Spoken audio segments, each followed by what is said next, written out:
আমরা অনেক সময় দেখি যে যাদের চোখে আসলে পাওয়ারজনিত সমস্যা রয়েছে তারা অনেকেই চশমা পড়তে চান না। যাদের মায়োপিয়া রোগী যারা রয়েছেন তারা যদি চশমা পড়তে না চান, এর আসলে কোনো বিকল্প রয়েছে কিনা? চশমা পরার বিকল্প যদি বলি, এটা অ্যাকচুয়ালি যেটা হয়, একটা বয়সের একটা ফ্যাক্টর থাকে।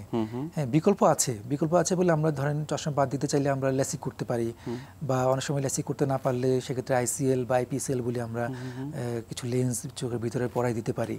এগুলো সবই করা যায়, তবে একটা বয়স একটা ফ্যাক্টর আছে। 18 বছর সাধারণত হতে হয়, এবং কিছু ক্রাইটেরিয়া মেনটেন করলে চশমা বাদ দেওয়া যায়। এই যে আমরা শুনছিলাম আপনার কাছ থেকে যে রিফ্র্যাক্টিভ সার্জারির ক্ষেত্রে ল্যাসিক, আইসিএল এর কথা বলছিলেন, আইপিসিএল এর কথা বলছিলেন, এই পরীক্ষাগুলো করা আসলে কতটুকু জরুরি? রিফ্র্যাক্টিভ সার্জারি ক্ষেত্রে আমরা যেটা করে থাকি, আপনার একটা অপারেশন আগে, একটা অপারেশন বলবো না, একটা প্রসিডিওর, খুব ছোট একটা প্রসিডিওর, অল্প কিছুক্ষণ লাগে।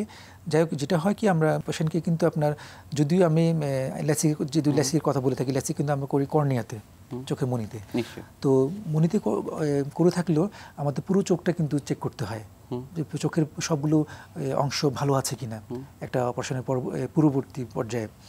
যেটা হয়, আমরা ধরেন আমি রেটিনার কথা তো বলবোই, সাথে যদি কর্নিয়ার কথা বলি, কর্নিয়াতে আপনার কিছু টেস্ট করতে হয়। প্যান্টাকাম বলি, কর্নিয়ার স্ট্রাকচারটা, গঠনটা, তার থিকনেসটা ঠিক আছে কিনা, কেমন আছে, বা ল্যাসিকের কয়েকটা ভাগ আছে, কোন ধরনের ল্যাসিক এই পেশেন্টকে করা যাবে, এটার জন্য আমাদের ওই টেস্টটা করতে হয়। তারপরে তার গ্লুকোমা রোগ আছে কিনা সেটা চেক করতে হয়।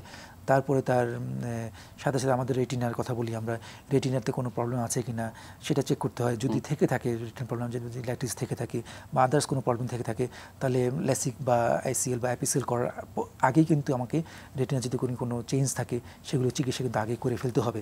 তা নাহলে যেটা হবে, ল্যাসিক করার পরে কিছু কমপ্লিকেশন অ্যারেস্ট করতে পারে। সেক্ষেত্রে কাউন্সিলিং কতটা গুরুত্বপূর্ণ এই অপারেশন করবার পূর্বে? কাউন্সিলিং যে কোনো অপারেশনের পূর্বে আমাদের কিন্তু কাউন্সিলিংটা খুবই গুরুত্বপূর্ণ। কারণ হচ্ছে, আমি পেশেন্টকে যে পেশেন্টকে প্রথমে আমরা যে প্রবলেম, তার যে রোগটা নিয়ে আমার কাছে এসছেন, সেটা আমাকে প্রথমেই তাকে বুঝিয়ে বলতে হবে আপনার রোগটা এই পর্যায়ে আছে, এবং এটা চিকিৎসা পদ্ধতি আমরা রোগীকে বুঝিয়ে বলি কী কী চিকিৎসা করা যাবে।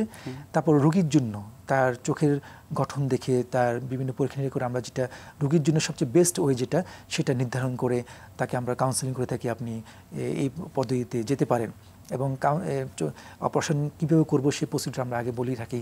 আবার অপারেশন করার পরবর্তীতে কী কী ম্যানেজমেন্ট আমাদের দরকার হবে, বা কোনো কমপ্লিকেশন হতে পারে কিনা, সব কিছু আমাদের আগে থেকেই রোগীদের কাউন্সেলিং করে রাখা ভালো। ছানি অপারেশন করার আগে সেক্ষেত্রে রেটিনা পরীক্ষা করার কোনো প্রয়োজন রয়েছে কিনা? ছানিটা হচ্ছে আমাদের লেন্সটা ঘোলা হয়ে যায়। হ্যাঁ, তো লেন্স ঘোলা হয়ে গেলে আমরা যেটা হয়, ছানির তো কয়েকটা ভাগ আছে অ্যাকচুয়ালি। যদি আর্লি স্টেজে বা যে স্টেজে আসুক, আমাদের রেটিনাটা আগে চেক করে নিতে হবে। চেক করার জন্য আমি যেটা বলি, এটা খুবই গুরুত্বপূর্ণ। সে যদি আমি রেটিনাটা অপথ্যালমোস্কোপ দিয়ে দেখতে পাই তো ভালো, ভালো। কারণ যদি ছানিটা খুব আপনার কম থাকে, তাহলে আমরা অপথ্যালমোস্কোপ দিয়ে দেখতে পাবো। আবার যদি ছানিটা খুব গাঢ় হয়ে যায়, যেমন একটা কাজ যদি আপনি এটাকে একটা প্রলেপ দিয়ে দেন, তাহলে পিছনে কিন্তু দেখা যাবে না। সেম টু আমাদের চোখের গঠনটা যদি আমরা দেখি, আপনার লেন্সটা কিন্তু একটু সামনে দিয়ে থাকে আর পিছনে থাকে রেটিনা। তো লেন্স যদি একবারে ঘোলা হয়ে যায়, তখন আমরা অপথ্যালমোস্কোপ যদি আমাদের যে যন্ত্রটা আছে ওটা দিয়ে আমরা রেটিনা দেখতে পাই না।